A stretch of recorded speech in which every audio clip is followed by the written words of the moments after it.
Let's get into the reaction to market anomalies. So what everyone needs to know is generally the reaction in markets is a mass overreaction. And that goes both ways. So generally when a market is, let's say, overpriced and people start to peter out of the market, generally everyone peters out at the same time. And generally when a market is completely underpriced, everyone will come in at the same time. So everyone piles in at the exact same time and it's like a market frenzy. It's the perfect example of FOMO. So I'm actually going to show you 4 different cities and when this has happened to all of them to show you it is a very consistent thing that actually happens in the market. So let's just start here with Brisbane and Perth.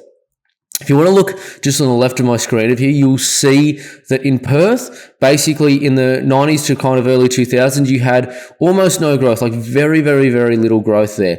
And then you basically had an economy picking up and a major, major, major boom there. Mind you, Perth is known for doing crazy numbers in a short period of time. So this is not uncommon in Perth. If you were to look at the actual graph as well and do it to 2025, you'd have probably a similar kind of thing happening here as well, but it's easily demonstrated more on this graph. So that's why I'm showing you it. But that's generally what happens in markets. So as I said, no one will go into a market, everyone will be scared, and then what happens is everyone piles in at the same time, and you get an average, like it'll absolutely obliterate the averages, and then what will happen is when it slows down, it'll kill the average and it'll go well under the average, and that's what makes an average price growth. So as I said, if a market on average does something like 7 or 8%, what you'll get generally is a period of like 4 to 7 years worth of maybe 120% growth or something like that. Something around that, and then you'll get maybe somewhere between 4 and 10 years, depending on the market. In Perth, it can go up to 12 like this of next to no growth. So, and that in the end makes the average. So that's what you need to know, and that is no different somewhere like Brisbane. So you can see on the right here, basically a period from about 2007, almost the whole way up to about 2019 of next to no growth as well. However, Brisbane's economy in the later parts of the 2010s was actually doing not too badly. You had quite a few businesses from Sydney and Melbourne actually moving up there, and the economy actually doing quite well, especially relative to income as well. So what happened there was basically you had a very strong underlying market there. A few people who were smart were getting in early, but a lot were waiting for all of the news to tell you what was going on. And that's just normal. People are sheep. They follow the herd. That's just what they do. And you can see that just growth there. That's like, I think 28 or 30% in a year or something in 2021. And it's continuing now. It's still going up. Brisbane, it's not getting any cheaper. So that's another good example of what happens with overreaction in the market. Generally, the herd follow the herd. Now, this is no different. Even like somewhere like Hobart, look on the left here, you had basically no growth from pretty much 2005, 2006, the whole way to about, let's call it about 2014 there. Then you had an incredible boom right up until about, I'd say, late 2021. You can see all the growth there now. Hobart, don't get me wrong, it has a smaller population, Tasmania in general, and it also has a smaller market base. And yes, that people don't earn as much money there. 100% that's true.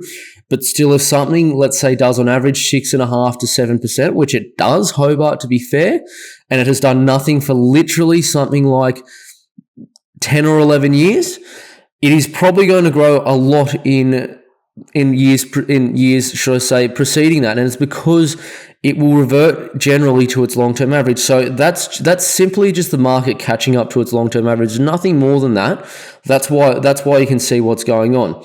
Now, I'm going to also compare Sydney to it because Sydney does correlate to Melbourne quite a bit. So you'll see here basically it's probably about 2004 and right through to around 2012, you had very little growth also in the Sydney market. And this is the general Sydney market. Sure, some went up a lot more. I get that. 100% I understand that. But then you'll see from about it would be about late 2012 right through to about, I'd say, 2017, 18. You had a very, very large boom in Sydney. So it pretty much doubled between that period. And that's only about 6 or 7 years. It's not actually really that long. And look, yes, it went up again after that, but I actually would say that was generally because of the dead cat bounce, and it's because we had basically 0% or 0.1% interest rates. That's the reason it went up a lot more. And Sydney has kind of petered out kind of since your 2021, 22 boom. To give you an idea now, yeah, it probably will do a few little numbers, but I mean, that's kind of where it's at, and that's what happened in Sydney. that's after a long period of doing nothing. So it does happen in the Sydney market as well. Don't get me wrong. So we've seen all of this before. We've seen every single bit of this before. It's no different to what has gone on in the past, and the same thing's going to happen in the future. Now let's get to the market we're focusing on in Melbourne. Melbourne, believe it or not, is actually our most consistent performer in the whole country. It has been pretty much since its inception. It has the lowest standard deviation of any city that I've done any pure numbers on, especially on detached houses. Now, not only that too, but it also has the lowest swings generally between the top and the bottom. You can see just here pretty much since the early 90s how consistent of a performer that is. Now, if we extrapolate, that number right out, should I say, to 2025 like we're in now, it's basically done next to nothing. It's done literally around 10% since then. It's done almost nothing. However, it's our most consistent and best performer.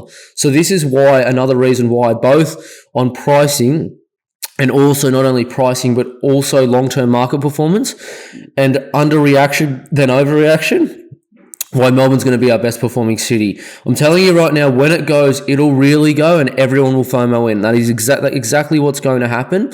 And a lot of people don't see it, but it's exactly what is going to happen.